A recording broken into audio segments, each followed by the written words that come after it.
Olá, amigos da TV Cidade de Santo André, sou Anísia Ontem e estamos aqui nos limites da eternidade para percebermos, o que é a eternidade e quais são os nossos limites dentro dessa eternidade.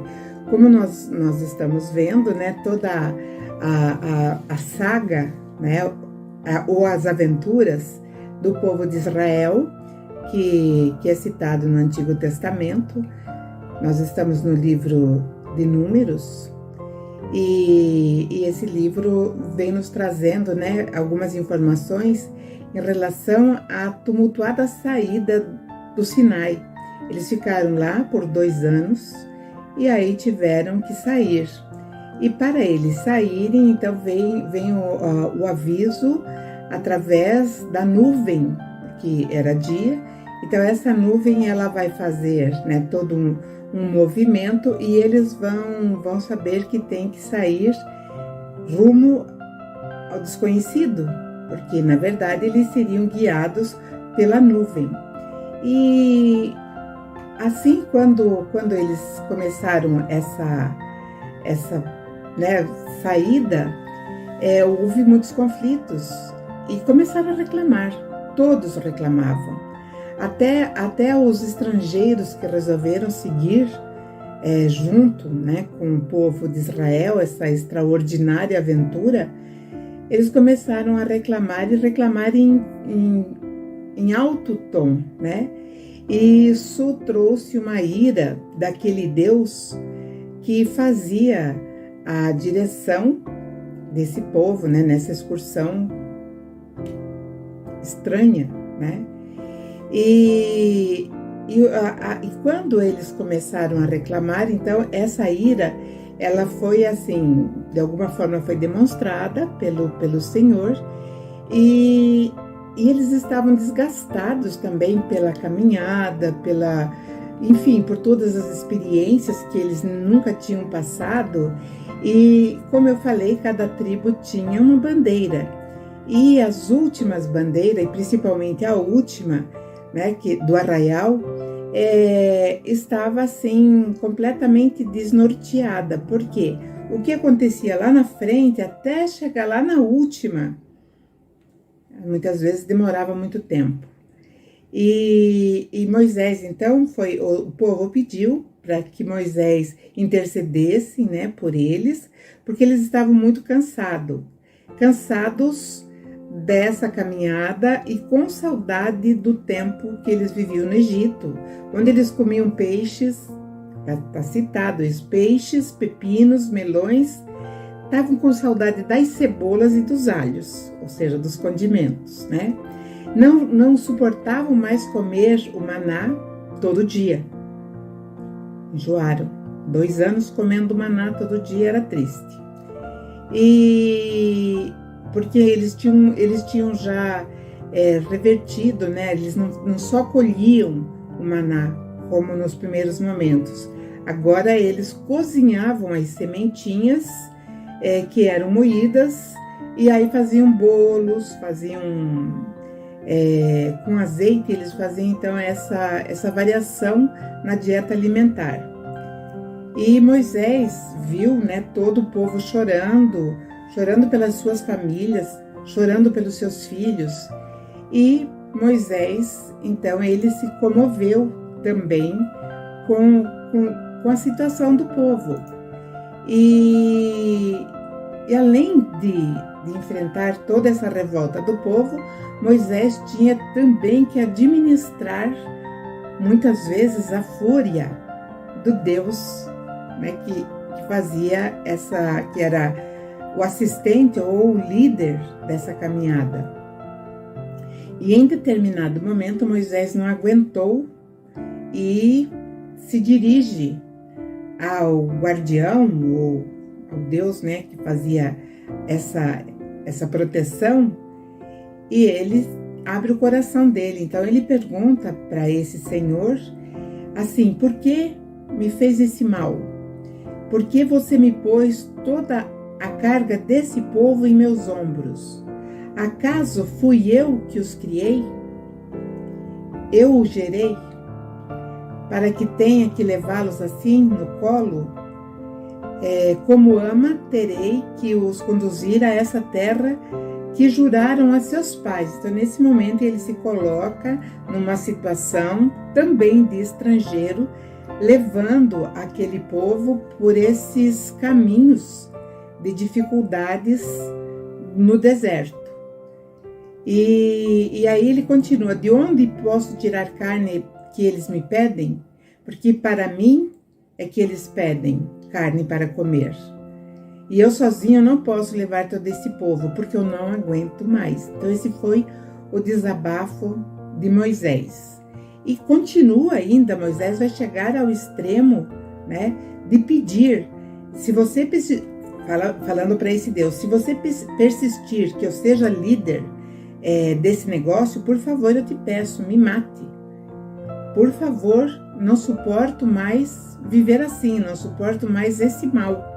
Então, nós percebemos aí, pelo desabafo, que Moisés, ele estava naquele momento de tudo ou nada. E ele verbaliza isso para esse Senhor.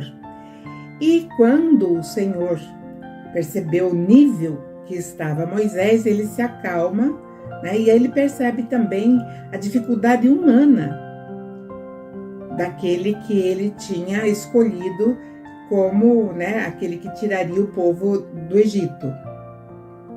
Então ele passa uma nova ordem administrativa, né?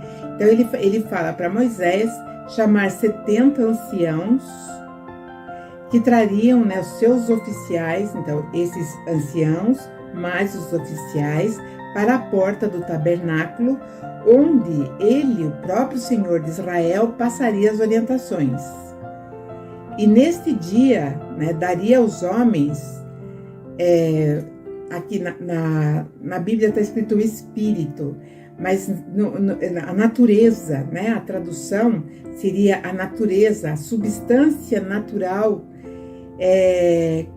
ou seja, a capacidade que tinha Moisés seria passado também para esses 70 oficiais, e assim, dessa forma, Moisés teria a sua vida mais facilitada.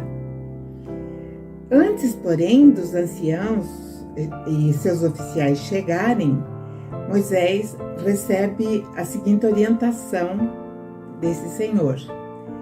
Porque, na verdade, ele ficou um pouquinho assim, né, contrariado, que aquele povo, afinal de contas, estava comendo maná e estavam reclamando, e ele já tinha mudado até a dieta, já era uma dieta diferente, já faziam pães, já faziam bolos com maná, porque eles cozinhavam, né? Mas ele chama Moisés e diz: é carne que esse povo quer? Moisés falou sim, né? E aí, então, e Moisés já se assustou com essa pergunta. Então, eles comeram carne. Moisés se assustou justamente porque ali havia, mais ou menos, né, 600 mil homens em pé, ou seja, homens preparados para a guerra ou em idade para guerrear, sem contar as mulheres, crianças e os idosos, e também os estrangeiros. E se eles começassem a comer a carne dos rebanhos que eles carregavam, certamente, né, eles iriam no instante acabar com todos os rebanhos, e até mesmo, né, como eles estavam perto do mar, eles causariam ali um dano muito grande na economia, né, dos peixes. E Jeová ainda, né, irritado, perguntou: você está duvidando? Pois espere para ver. E aí Moisés então sai dali com aquilo na cabeça, como eles vão comer carne, e enfim, né? Ele queria saber como era isso. E aí o que aconteceu foi uma coisa muito interessante, que lá no arraial existiam dois homens chamados Eldade e Medade, que mesmo não indo com os demais, começaram a profetizar. Eles começaram a fazer profecias estranhas, diferente dos 70 anciãos que falavam o futuro de Israel. Então esses dois começaram a fazer uma campanha contra, ou profetizar contra Moisés. E aí vai entrar um rapaz que ainda era muito jovem, chamado Josué, e foi até Moisés e falou que Moisés coibisse as manifestações de profecia dentro do arraial. E levou uma bronca, porque Moisés falou antes que todo o povo pudesse também profetizar, né? E aí nós vamos ver uma coisa interessante. Foi essa a demonstração que Moisés deu para Josué, porque aqueles dois homens estavam profetizando. E lá, logo mais adiante, nós veremos que ele vai proibir a comunicação com os mortos. E nós vamos entender isso perfeitamente. Mas a proibição, né, de conversar com os mortos tem um motivo muito interessante. Mas vamos voltar ao cansaço das refeições repetidas do povo de Israel, né? Da mesma maneira que aconteceu tempos antes, né, atrás, por causa da corrente dos ventos que trouxeram as aves, né, que no caso eram as codornizes, que estavam cansadas e elas caíam ao chão e dava para pegar, porque elas estavam como se fossem desmaiadas. E aí, novamente, aconteceu essa leva de pássaros que caíam e eles comiam carne. Porém, hoje, né, quando nós lemos, nós chegamos a uma conclusão que provavelmente essas aves estivessem contaminadas, porque logo depois disso veio uma virose muito grande, um surto, e trouxe, né, uma comoção dentro daquele povo. Né? Então, na verdade, muitos acham que foi castigo pela reclamação e outros, né, do qual eu também partilho a opinião, é de que, na verdade, aquelas aves estavam contaminadas. E aí, com tudo isso acontecendo, o povo começa a criticar Moisés. Começam a criticar duramente porque ele se casou, né, com uma mulher que não era de Israel. Ela era uma mulher cuxita, né, de Cuxi. E isso desagradou imensamente tanto Miriam como Arão. Afinal de contas, todos eles tinham que casar entre si. E por que Moisés casou com uma mulher fora da raça? Porém, não nos esqueçamos que ele mesmo, ele não era hebreu, ele não tinha necessidade, né, de casar com mulher da sua própria parentela, e então isso não tinha muito fundamento, né? E com esse clima de tensão, Miriam e Arão perguntaram a Moisés também, eles começaram a fazer uma afronta a Moisés. Então eles foram, além, né, da questão deles terem espalhado a respeito desse casamento, que diante dos olhos deles não era bem visto, eles foram perguntar a Moisés, será mesmo que seria somente ele que teria, né, que manteria o diálogo com o Senhor de Israel? Eles começaram a duvidar também de Moisés. E o Senhor de Israel, quando soube desse bafafá, desse mexerico que estava correndo, né, pelas tribos, ele mandou chamar os 3. Então, esses 3 que eu digo, né, era Moisés, Arão e Miriam. E também passou uma descompostura. E então ele pergunta assim, né, qual dos 3 estaria apto para se comunicar com ele, fosse através de profecia, fosse através do olho no olho, né? Fosse através, né, de escutar os chamados.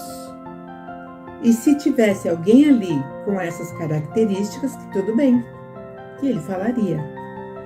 E disse ainda que Moisés era um servidor fiel, que falava com ele cara a cara, boca a boca, né? E que era o único que poderia ou que tinha autorização de olhar seu rosto. Isso está no capítulo 12.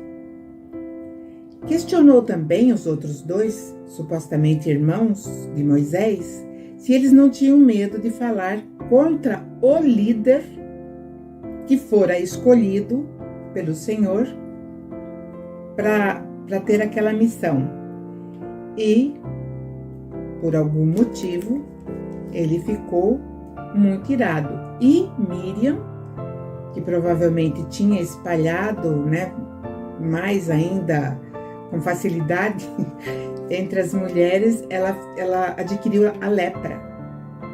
E Arão ficou com muito medo, porque ele também estava envolvido nessa encrenca. E aí ele pediu, suplicou por Miriam, né, que teria um futuro aterrador, porque equivalia à pena de morte. A lepra, né, com lepra, ela seria expulsa, né, do arraial ou do assentamento e morreria à míngua no deserto rapidamente, porque de dia era um calor abrasador e à noite um frio aterrador. E Moisés condoeu-se também da situação de Miriam, intercedeu por ela. E ela, depois dela ter passado por aquele susto, ela se limpou, ficou curada, né? Mas a grande humilhação ficou explícita. Ela ficou 7 dias afastada do povo e serviu também de exemplo para que aquela situação não se repetisse mais. E daí eles partiram para um lugar, né, que se chamava Azerote. E eles ficaram ali e Moisés então chama 12 homens para que eles fossem até Canaã como espiões, para avaliar as defesas da cidade, para ver, enfim, como que era a vida em Canaã. De cada tribo saiu um representante, então por isso deu a soma de 12. Sendo que da tribo de Efraim foi destacado Oséias, né? Oséias era irmão de Josué, que na hora de partir, naquele momento, o Senhor falou, não mande ele, mande Josué. Então foi Josué um dos que foram para sondar Canaã. E foi muito bem acertada, porque Josué, ele seria, assim, o sucessor de Moisés. E ele era mais estrategista e também mais belicoso. Ele tinha já desde tenra idade, ele já mostrou essa característica.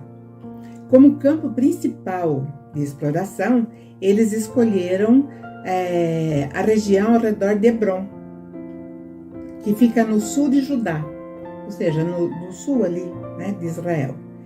E os espiões sondaram tudo e levaram uma coisa assim para provar o que eles viram. Eles levaram uma cepa inteira carregada de uvas, e essas uvas eram impressionantemente grandes, o que causou imenso assombro, porque eles julgaram se tratar, né, lógico, de algo que eles nunca tinham visto. Levaram também figos e romãs, que eles também não conheciam, que tinha nessa região. E eles descreveram dessa forma o que eles viram ao retornar. Então eles descreveram dessa forma para Moisés: o povo que nesta terra mora é poderoso e as cidades fortes e muito grandes. E ali também vimos os filhos de Anak. Em algumas traduções tem a palavra Anuna, mas aqui eles falaram Anak, que significa Anunnaki, que são os nossos colonizadores. E aí eles dizem que os amalequitas habitavam a terra do sul e os heteus, os jebuseus e amorreus habitavam a montanha. Então eles pontuaram, né, aonde estavam aqueles moradores, em quais regiões. E disseram também que os cananeus habitavam ao pé do mar e pela ribeira do Jordão. Aqui, né, os cananeus eram os mais temidos, né?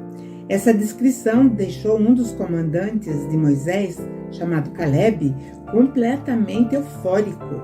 Então ele queria, inflamado, ele queria, vamos invadir agora. Porque lá, olha o tamanho das uvas, vamos invadir agora. Mas ele foi serenado, né? Colocaram ele para pensar um pouco, porque o que os homens falaram também, que era um agravante muito sério, é que lá moravam também os gigantes. E isso é uma coisa que hoje estão descobrindo os homens de elevada estatura que moraram há muito e muito tempo atrás aqui no nosso planeta. E os homens falaram para Moisés, os espiões, que eles, comparados com os homens de lá, eles pareciam gafanhotos, né? E isso então trouxe uma nova realidade e evidentemente um novo problema muito grande, porque eles tinham agora que enfrentar essa nova dificuldade que eram os gigantes. E assim, eles desanimaram, e evidentemente que o pavor também tomou conta de muitos ali, né? E aí, o que acontece?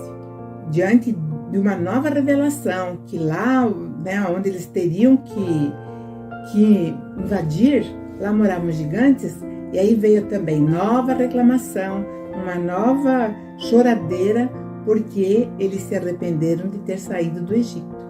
Lá, pelo menos no Egito, tinha comida, como eu falei, peixe, tinha pepino, né? Tinha cebola, alho, e não tinha gigantes. E aí, né, fizeram uma rebelião, causaram mais uma dor de cabeça muito grande para Moisés. E eles queriam eleger um líder, né, que os levasse de volta para o Egito. Então eles fizeram lá a rebelião e estavam querendo um líder para retornar.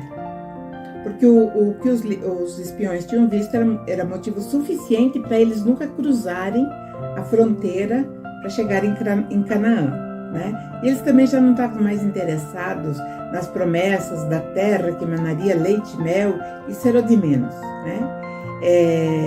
Que além de ter leite e mel, certamente teria muito derramamento de sangue também, né? Os homens, né, que foram enviados para avaliar as terras, o que eles viram foram grandes fortes, né, e habitantes extremamente armados, coisa que eles não tinham. Eles não tinham armas. As muralhas eram ciclópicas, guarnecidas de torres, era uma visão estranha e ameaçadora. Então, eles encontraram uma outra civilização, né, quando eles chegaram lá. E ao passo que quando eles estavam no Egito, eles estavam naquela região de Gósen, onde eles tinham, né, toda a sua vida estabelecida. Não importa se estavam fazendo tijolo, se estavam fazendo serviço pesado. Para eles, era uma vida normal. Enquanto que Canaã anunciava, né, um som, aquele som alto que passa, né? Enquanto, né, que em Canaã eles tinham ali uma vida e uma dificuldade muito grande para para enfrentar. E lógico, os pais temiam pelos filhos, temiam pelas suas próprias vidas e estavam assustados. E os próprios espiões que foram até lá também voltaram amedrontados, porque eles encontraram, né, pessoas armadas, enquanto eles estavam com armas primitivas, que eram arcos e lanças de arremesso, espadas e facas. Agora imaginem, né, encontrar lá, eles viram que os cananeus, por exemplo, tinham carros de guerra, que eles nem sonhavam com aquilo, né? E tudo isso, então, vai gerar mais lamentações e um aumento da saudade dos potes de carne que tinha no Egito. E aí, então, começa um exercício muito grande da parte de Moisés para continuar com essa missão. Era uma questão política também, ou só política, né? Moisés então compreendeu que ainda não era hora deles se fixarem naquela terra, porque existia muita insegurança e também uma incerteza muito grande de eles serem bem-sucedidos no caso de adentrarem ali. Então eles teriam que aprender ainda mais. Eles teriam que ter dentro de cada um povo, né, individualmente, teria que ter uma vontade férrea, ou seja, teria que ter o sentimento nacionalista, ou seja, amar a bandeira de Israel, querer aquela terra que por direito era deles. E aí nós vamos ver, né, que se nós analisarmos friamente, por direito, sim, aquela terra era deles. Eu já falei isso em vídeos anteriores. Porque toda aquela região que pertencia à a primeira região que pertencia ao deus Enlil, tinha sido invadida pelo deus da segunda região, que era Marduk, e ele tinha colocado estrategicamente essa população lá para que complicasse mais ainda o processo de retomada das terras. Abraão, nós vimos, saiu de Ur, que também fazia parte da primeira região, assim como toda aquela região onde hoje está Israel, Palestina, Cisjordânia, Arábia Saudita. Então, tudo ali era a primeira região. E voltando lá, né, quando o Senhor de Israel, né, o Yahvé, ele viu a insatisfação do povo de Israel, ele ficou extremamente irritado, né? E disse que exterminaria toda aquela nação. E Moisés, então, ele toma uma atitude surpreendente, porque ele é mais coerente do que o Deus mostrado aí como um Deus, né, onipotente, do que, então, Moisés, ele se coloca mais coerente do que esse Deus. Então o Moisés escuta isso do Senhor de Israel: até quando me provocará esse povo? E até quando eles não acreditarão em mim, apesar de todos os sinais que fiz em meio deles? Aí ele diz: com pestilência ferirei o povo de Israel, e vou rejeitá-los, né? E aí ele fala uma coisa assim exclusiva para Moisés: e te farei a ti, povo maior e mais forte do que este. Então Moisés daí ia ter que fazer um povo. Então Moisés não entendeu essa situação. Se aquele povo que já tinha raízes, né? Aquele povo que já tinha as raízes da cultura do povo de Israel, se eles de repente sucumbissem diante das pragas, pestilências que ele estava falando, Moisés falou que a situação dele seria muito difícil. E aí Moisés então fala a este Senhor de Israel: mas o que dirão, né, os egípcios quando ouvirem tudo isso que você está fazendo, depois de todo o trabalho que teve de tirar o povo do meio deles, depois deixa, os mata, míngua, no meio da caminhada? E o que dirão os moradores desta terra, os quais ouviram que tu, ó Senhor, estás no meio deste povo, que face a face, ó Senhor, lhes aparece, que a tua nuvem cobre, que a tua nuvem está sobre eles, né, sobre esse povo, e vai adiante dele numa coluna de nuvem de dia e uma coluna de fogo à noite.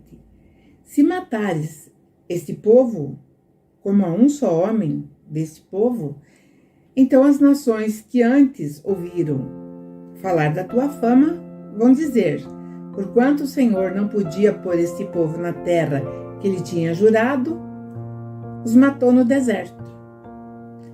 Então Moisés tem ali uma sabedoria muito grande. E aí ele continua: agora eu rogo que a força do meu Senhor se engrandeça, como tens falado, dizendo: o Senhor é longânimo, é grande em misericórdia, que perdoa a iniquidade e a transgressão, que o culpado não tem por inocente, e visita a iniquidade dos pais até os filhos, até a terceira ou quarta geração.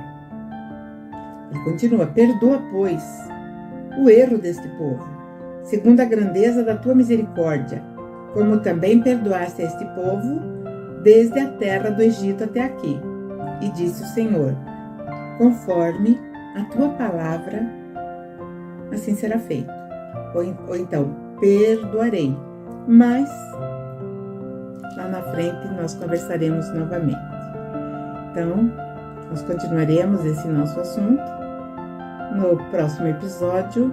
Eu agradeço a atenção, peço que divulguem a nossa programação da TV Cidade de Santo André e que estejamos também unidos no próximo episódio. Até lá, um grande beijo.